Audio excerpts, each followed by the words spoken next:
Hello everybody, Jed here, and welcome to something a bit different for the channel. Today I am going to be doing my first ever review for Total War Troy, a Total War Saga. As mentioned, it's my first ever review, guys, so please be nice, but feedback and constructive criticism is more than welcome down below in the comments. Anyway, without further ado, let's get into this, give myself a 5-minute timer, and go! So, we're going to discuss the campaign first in this, and we'll get on to the battles later.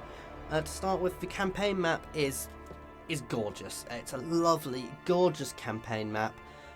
Even though it covers the smaller area of the Aegean compared to most of the larger Total War games, there is still plenty of depth to this. They've gone into real detail. You've got lots of provinces, regions, cities, and towns within that, making up a really good, in-depth, fun map to play on.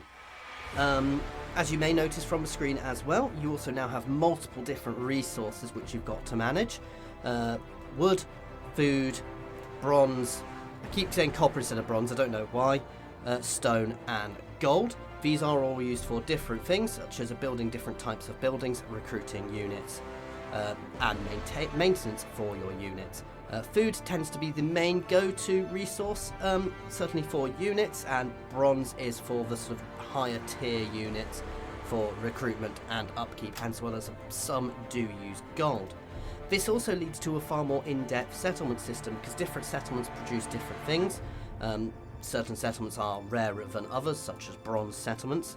So you want to make sure you get the right settlements and you develop them appropriately to maintain your forces, and so you can grow all of your other settlements as well.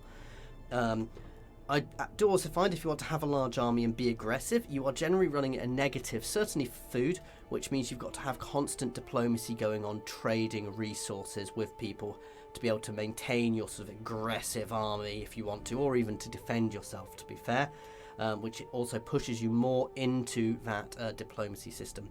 Your larger settlements have a much larger range of building choices as well to do various different bits and pieces, and the whole thing just feels that little bit more in depth than the last few Total War games have. Which is quite nice, especially as it seems to be done in a nice way for the user to understand this. A couple of other mechanics we've got while we're in the campaign mode. We have the mechanic for the gods, the favour mechanic, where basically if you do things for the gods, such as pray to them, complete missions, build temples for them, you gain favour with one god or the other, which will give you buffs. These do fade over time, so you've got to keep actually pushing things towards one god or the other. This is done very nicely because it can provide buffs, but it's not a huge problem if you don't actually do it. You can still play the game without it. Final thing we have an influence mechanic, which is the influence of your faction within the local region, and if it's higher, it provides buffs to certain buildings. Now on to battles.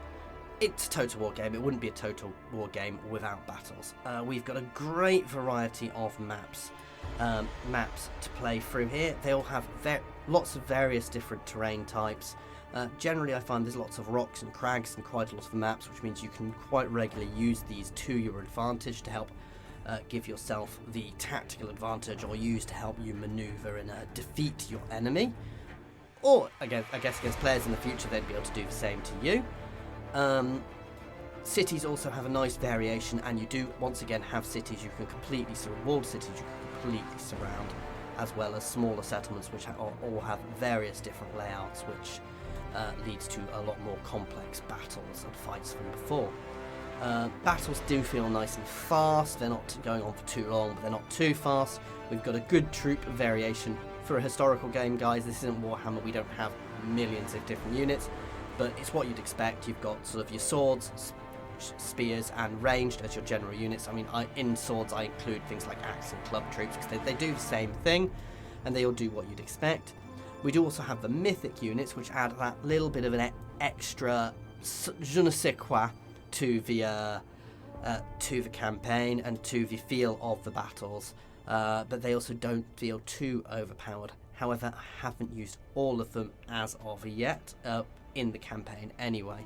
And heroes and generals, they do feel good, they're nice, they're varied. They do have smaller skill trees than Warhammer, certainly. And each level you pick between one of two things, which sometimes is quite a difficult choice to make. make, but it's a nice skill tree basically.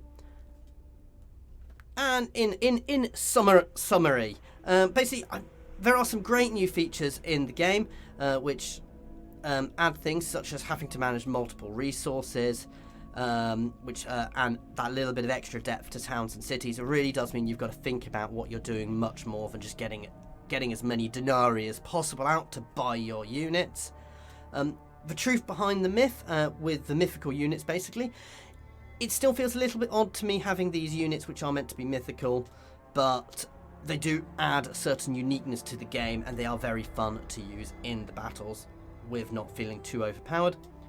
The influence mechanic, as mentioned at the start, it feels a little pointless to me. It provides buffs if you've got certain buildings. There doesn't seem to be a negative to it that I'm aware of. It just feels like it was a mechanic they had from previous games. They wanted to bring it in somehow. Personally, I'd either make it have a negative if you're not doing it properly, or remove it. Finally, we've obviously got the new god mechanics with favour, which is really nice because it can be used to provide nice big buffs for you, but it's not essential. You can play and almost ignore it completely, and you will still be able to play and have a good game. All in all, I actually do think this is a really good addition to the Total War franchise, with some new and interesting features and mechanics in it. I am certainly really enjoying playing it myself, and I think it's well worth a go if you get the chance. Thank you everybody for listening to me. Again, as mentioned, this was my first ever review, so please do feel free to pop feedback down below in the comments. Big thank you to all my patrons, because you really do help make stuff like this possible, and thank you to everybody for watching. I do hope you enjoyed it.